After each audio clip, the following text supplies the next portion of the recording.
Drum resonance is the amount of vibration in each shell after hitting the drum that we get. The depth, the width, and the thickness of the shell is going to equal the drum's natural resonating pitch. So each shell, based on its size, is going to produce a tone, a note that we can find on a keyboard. In fact, some drum manufacturers like DW print the note inside of each shell. Can you tune a drum slightly higher or lower than its natural resonating pitch? Of course, but watch what happens when we've detuned one lug. It's flat, there's no resonation, and as we raise this up,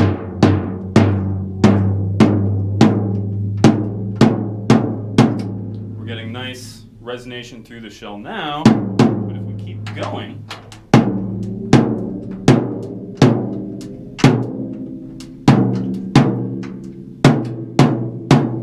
now the head tension is too tight to resonate the shell, and we end up with this kind of choked sound. Drum heads. Clean, new or newer heads are paramount for determining purity of tone and resonance. If you've experimented with heads before, it's obvious.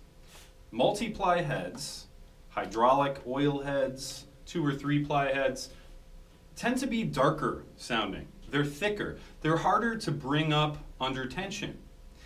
Ironically, by the time you do, you normally end up choking the shell. So a lot of drummers who play thick heads tend to have really muddy sounding drums, or they're choking their shells. If you have a thicker head on your snare and you're still trying to crank it up to get it under tension, to get a nice cracking sound, you run the risk of damaging something with one of your lugs. Pro tip, don't try that.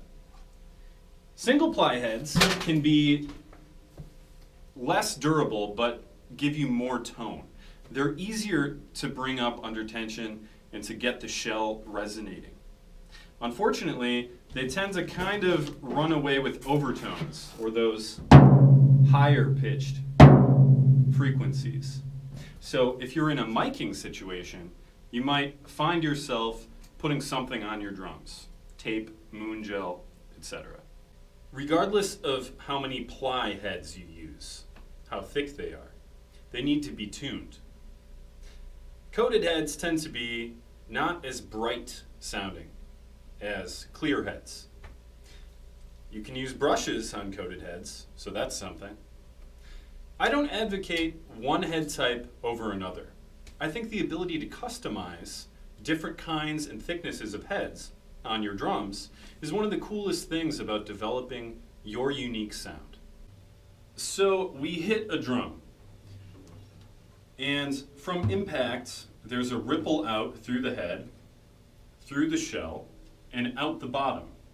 But what happens to resonance when it also has to negotiate a metal rod that's sticking through the side of a drum? Nothing good.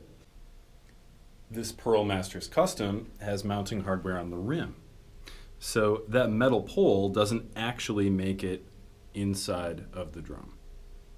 On the outside of shells, drums have lug casings, which prevent resonance too.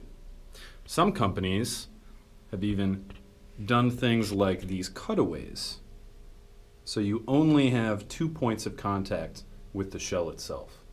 So the elephant in the resonance room is the outside of the shell. Paint, lacquer, stain, plastic wraps that hug the shell are all bad for resonance.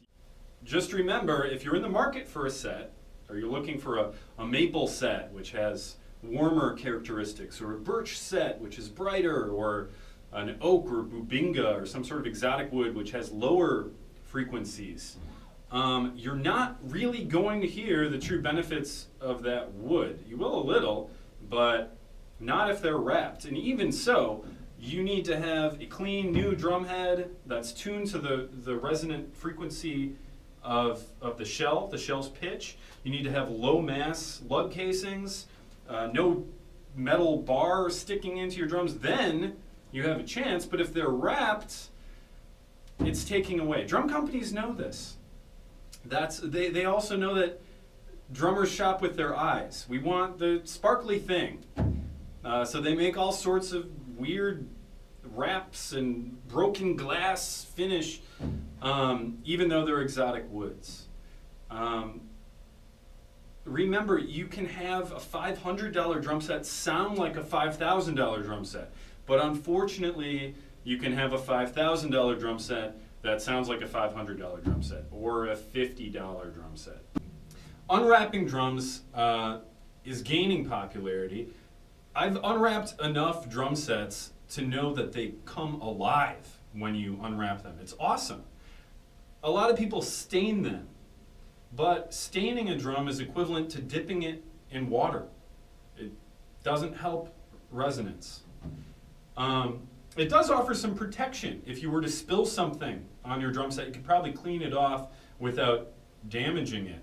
But, I mean, honestly, if you have a drum set that you're planning on replacing, consider unwrapping them. You might find a whole new appreciation for that kit. Lastly, there's something to be said about taking your entire drum set apart and then putting it back together. I don't want to get spiritual with that, but I'll just leave it there. Playing on a set that you've put work into is a special feeling. Regardless, removing wraps, or at the very least, choosing a drum with light stain or lacquer, will produce much better resonance.